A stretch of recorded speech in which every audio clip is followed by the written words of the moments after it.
Okay, guys, welcome. So today we're going to talk about composite and inverse functions. So we're first going to talk about what we mean by a composite function, which is another type of operation that we can perform between two functions. And then we'll use that to sort of talk about what we mean when we say inverse functions. Okay, so first we'll start out with the composite function. And essentially what that means is that we're taking a function of another function. So if we are given this, so this little open circle here, just keep in mind that that's different from multiplication. So this is not multiplication.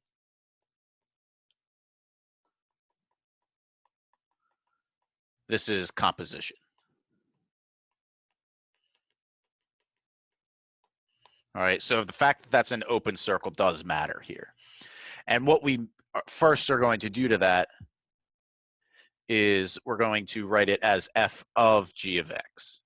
And then what do we do after that? We substitute in for g of x, and then we evaluate that in our f function. All right, so let's look at a couple examples where we'll actually have to do that. Now, these first two exercises are just a review of evaluating functions. So part A is saying go to f, and wherever you see x, replace it with a 4. So that will, of course, be 4 squared plus 3 times 4 minus 2. So 4 squared is 16. 3 times 4 is 12. And then subtract 2. So this should give us, it looks like 26. And that's what our f of 4 is. Now part B, they're asking for f of a, but of course we don't know what f of a is. So this is just a matter of replacing our x's with a's, and that's all.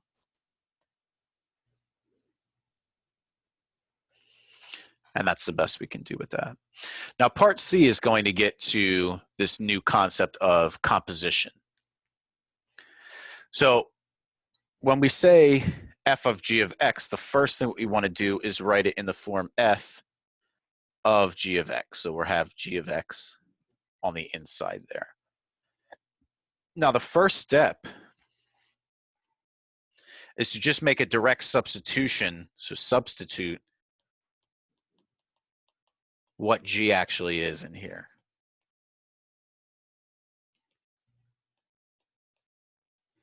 So if we do that, the first step is going to give us f of, and then what is g of x? G of x is x plus 4, so that's what we're going to put in here. Well, now what does this say? This says go to f, and wherever you see x, replace it with x plus 4. So again, just write it down here just to remind ourselves, f of x is x squared plus 3x minus 2. So now we're going to this f, and wherever we see an x, we're replacing it in parentheses with x plus 4. So we have x plus 4 squared plus 3 times x. So again, x plus 4, and then minus 2. Right, and again, just a reminder, each of these x plus 4s replaced x in the original.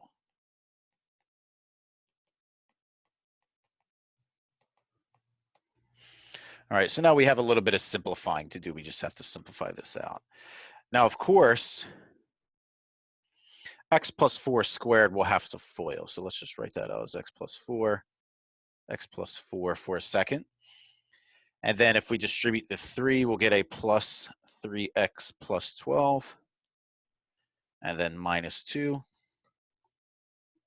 So now if we FOIL, we'll get an x squared plus 4x plus another 4x, so plus 8x, and then plus 16.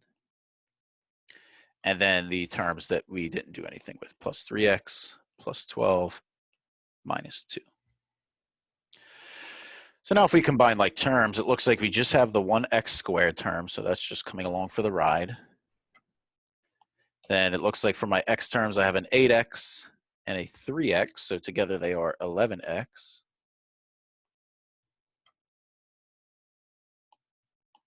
Okay, and then for my constant terms, we have a 16, we have a 12, and a minus 2. So together they are 26.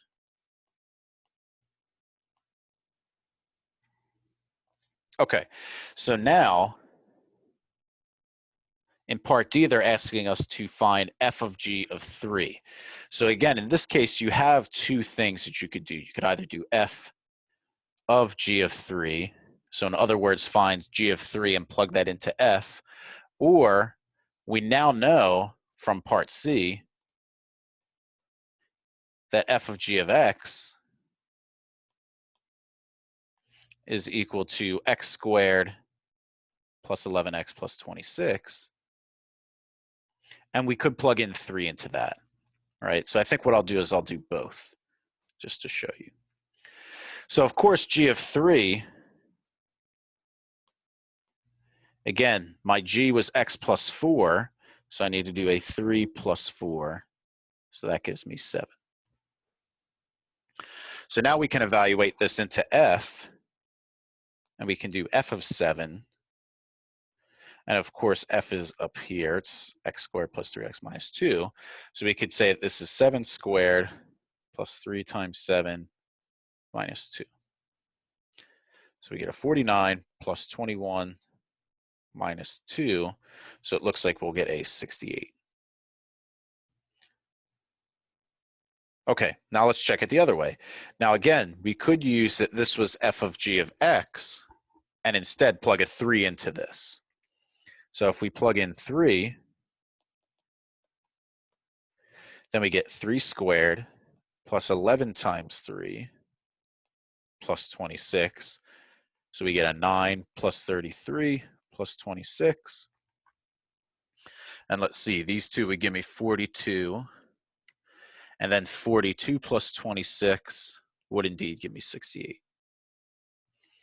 So again, either one of those ways will work. Usually if you have f of g of x already, it's nicer to use that formula. And if you don't, usually it's nicer to use the other way to do it. All right, but let's do a couple more examples of this.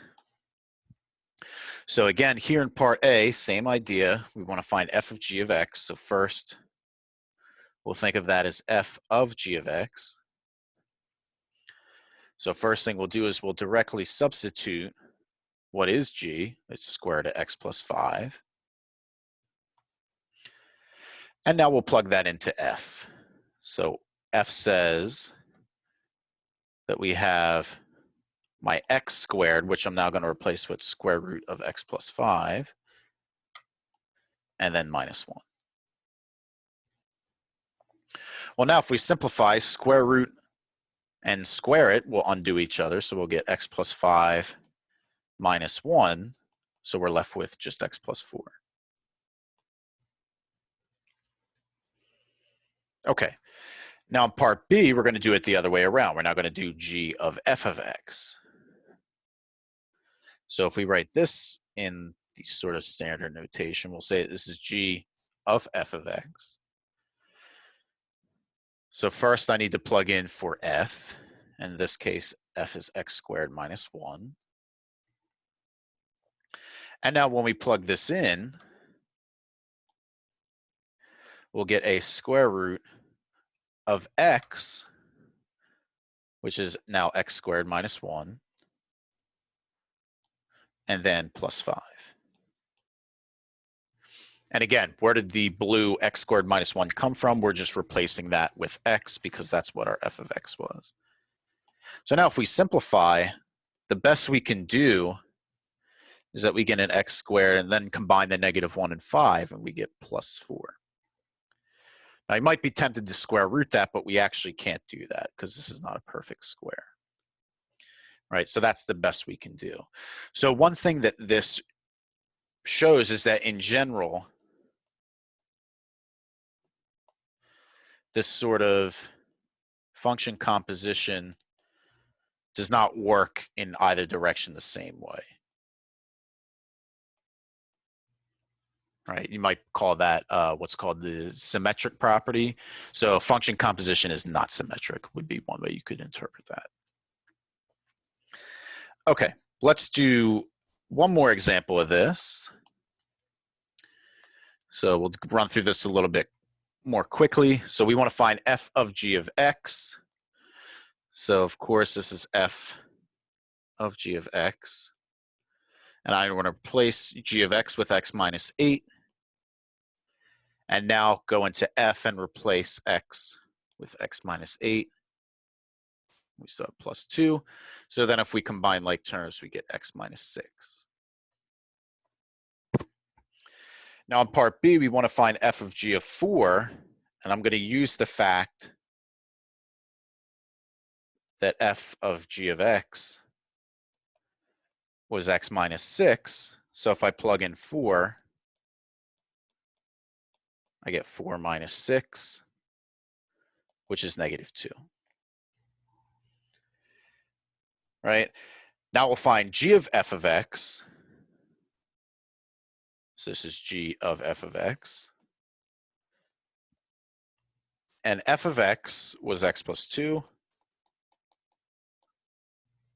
And now I need to replace x with x plus 2 in g. So I'm going to have an x plus 2 minus 8, right? So it was minus 8. Yep. So then when we combine here, we get x minus 6, which is actually, in this case, it's the same as what we got before. So in this case, it does work out to be the same either way. And then, of course, we know, again, that g of f of x was x minus 6. So g of f of 4 is 4 minus 6, so negative 2. All right, so in this case, it does work out to be the same both ways, but we saw before that that does not always hold. Okay, so that essentially wraps up our discussion on composition of functions. So now the next thing that we need to talk about before we can talk about inverses are what are called one-to-one functions, right? Now we say that a function is one-to-one if each element in its range, which for most of the time we think about elements in the range being y values, corresponds to exactly one element in the domain. And again, what do we usually think of for element in a domain? We usually think x value. So another way that you could sort of think of this definition is that a function is one-to-one if each y value corresponds to exactly one x value. All right, and we'll look at some examples of that. Now, if you look at A and B, these two sets here, both of them represent functions, right? Because you have each x value going to exactly one y value. In other words, you don't have any x values repeating here, right? Now, if you look at set A, this is also one-to-one because only each y value is only used once.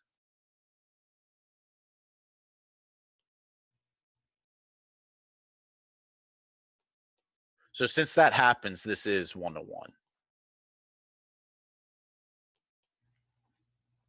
Now, if you look at set B, you have 5 being repeated. So since that happens, this is not one-to-one.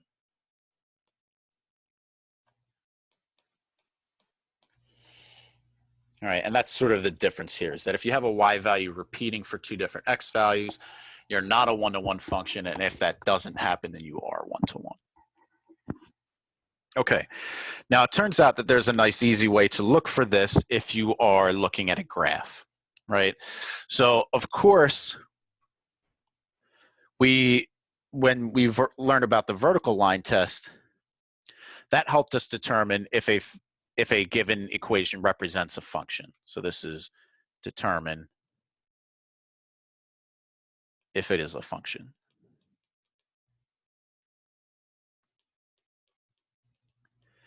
And if we want to see if the function is one-to-one, what we can do is then administer what's called the horizontal line test. So then if you can do basically the same thing as the vertical line test with a horizontal line, then you have a one-to-one function, right?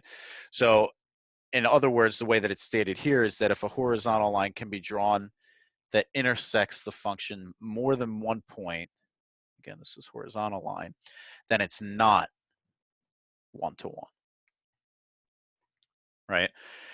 Another thing that you can think of it as well is that a function will not be one-to-one if solving for y yields a possibility of 2 or more x values, right? And what you could also do is solve for x and see if that gives you more than one y value as well, right? So for example, the function y equals x squared is not one-to-one because if you plug in x or negative x, they'll both come out the same, right? They'll both, once you square it, it becomes positive, and both of them would give you a positive x squared, right?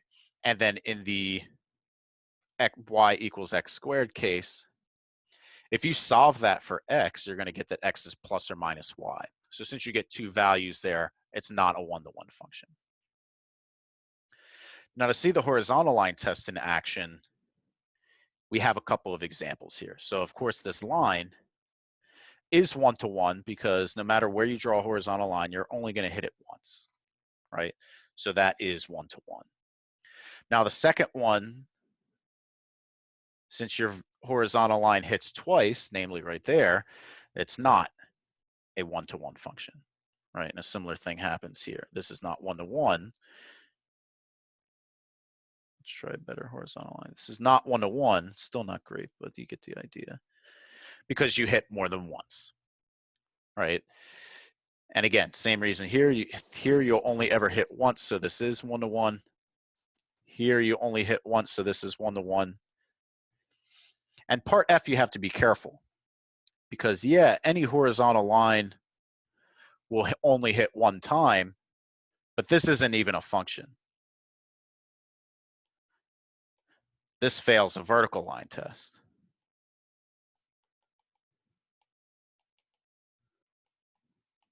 So it's not even a function at all. So if it's not a function, then it definitely can't be a one-to-one function because a one-to-one function is a special type. So that's one thing that you do need to check for there. Okay, so why do we bother talking about one-to-one functions? Well, I promised that we would talk about what are called inverse functions, all right? So if we're given a function f and it's one-to-one, then we have what's called an inverse function that basically undoes the function that we were given, right?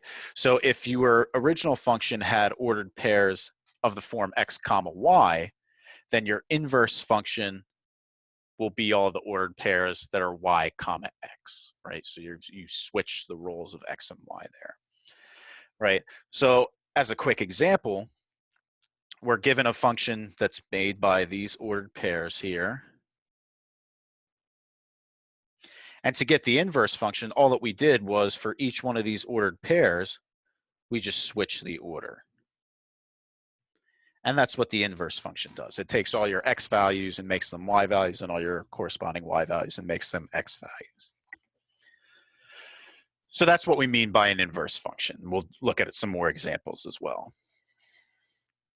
Okay, so a couple of things that we need to keep in mind is that a function has to be one-to-one in order to have an inverse. So that's important to check, right? Now, again, the domain of a function is all your possible x values. And if you are finding an inverse function, then your x values become your y values.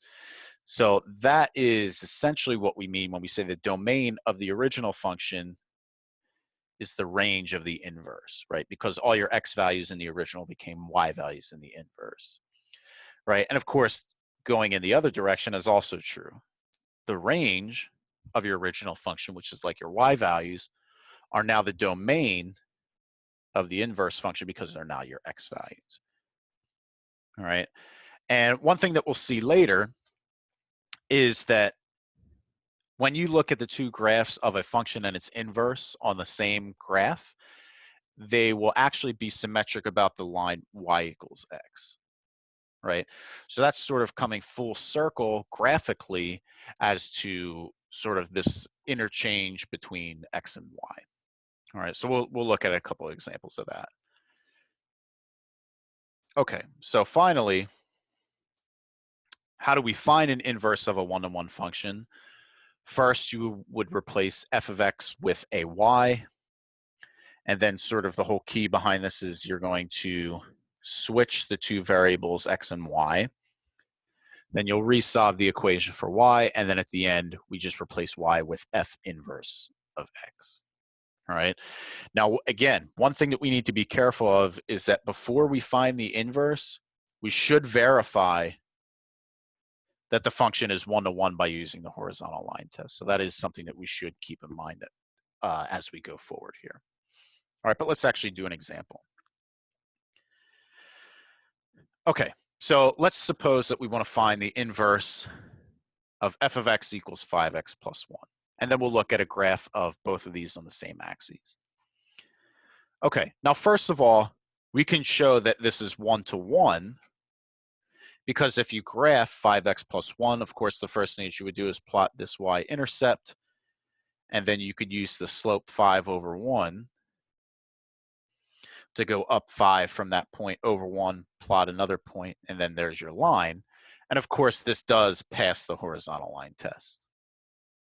Right, any horizontal line that you draw would only hit one time. So we know that we can find an inverse here.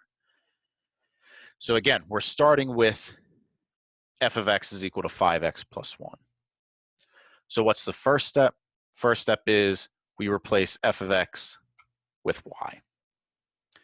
What's the second step? We now switch any y's to x's and any x's to y's. So now the next step is we then solve this new equation for y.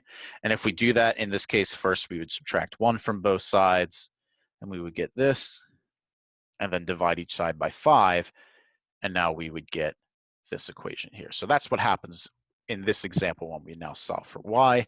And then, of course, the last step is to replace y with f inverse of x. All right, and then that's our inverse function. So this is the inverse. Okay, now I prepared this graph ahead of time just so that it looks a little bit nicer. But the idea here is that, of course, here's our original graph here, right? This f of x, that's the line that we drew above. I just drew it a little bit neater. And the inverse that we just found is the 1/5, this equation right here. It's the 1/5 x minus 1 over 5, right? So we have the y-intercept of negative 1/5. And from there, we would go up 1 to the right by 5. And then that's this green graph here. Now, if you plot them both on the same axis and also look at the dashed blue line I have here, y equals x, if you were to sort of fold the graph over where that line is, the two lines would be on top of each other. And that's what will always happen with the inverse function of another function, right?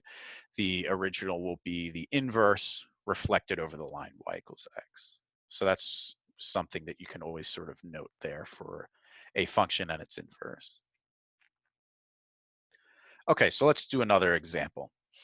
So here we want to find the inverse of f of x equals x to the third minus 3. And again, we'll graph both on the same axis. All right, I guess this should be axes, little typo there. But anyway, so you can show that x to the third minus 3 is 1-to-1. Of course, by the horizontal line test again, if you were to graph x to the third minus 3, you would get this image here. And of course, we can see it, that's going to pass the horizontal line test, right? No matter what horizontal line I draw,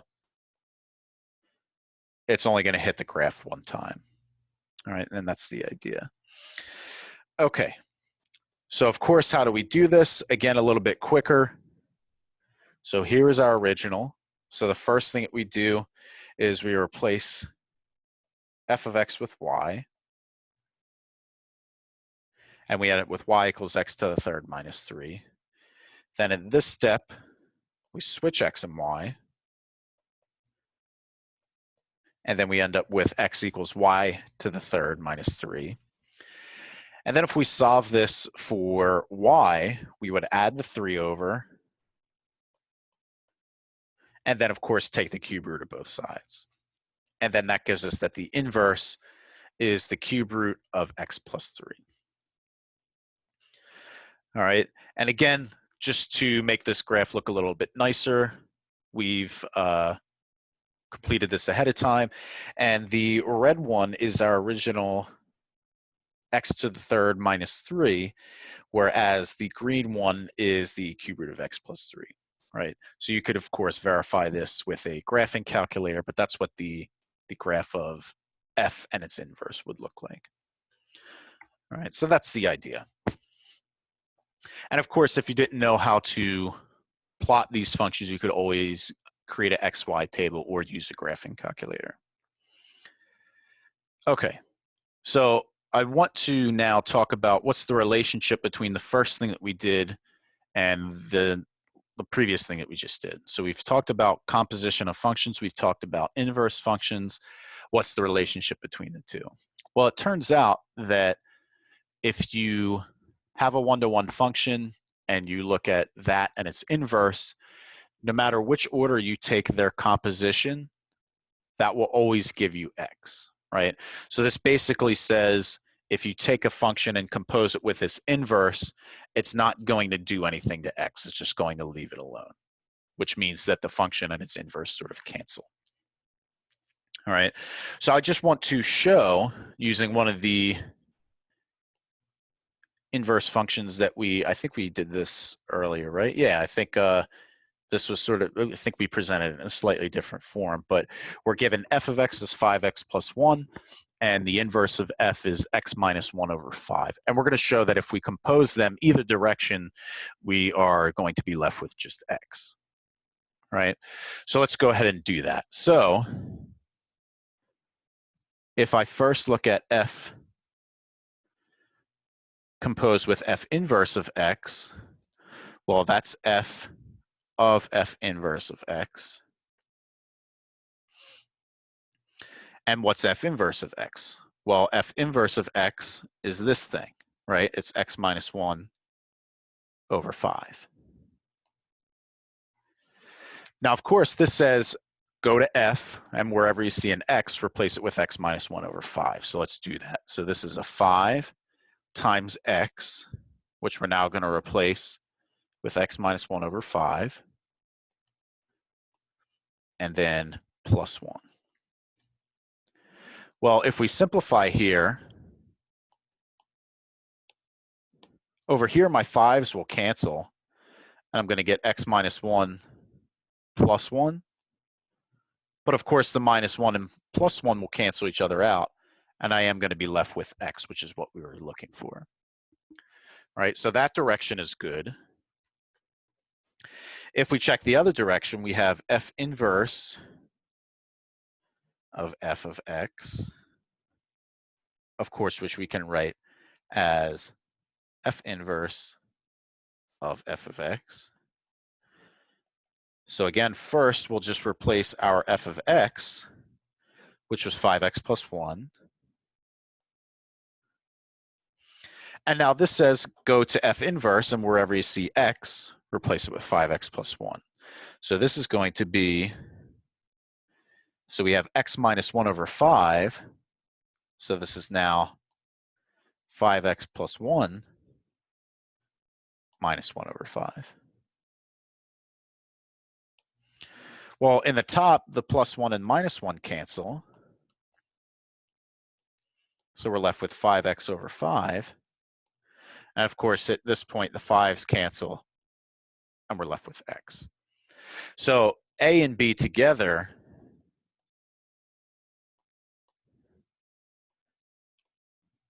show that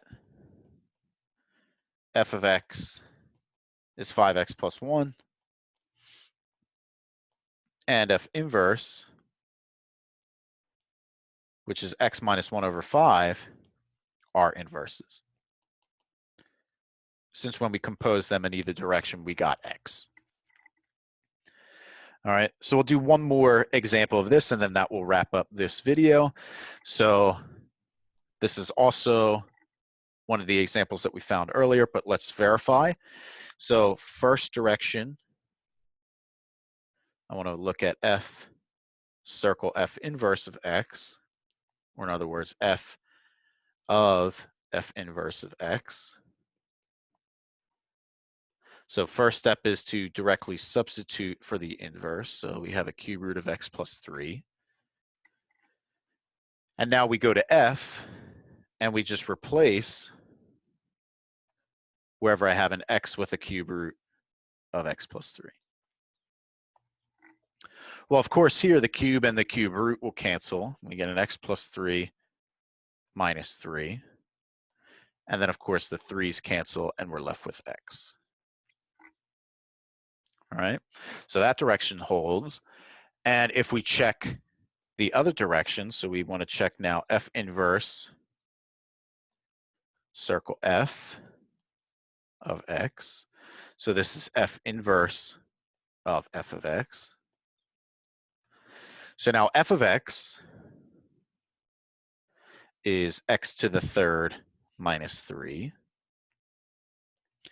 And now we evaluate this in the cube root of x, which now we're replacing with x to the third minus 3,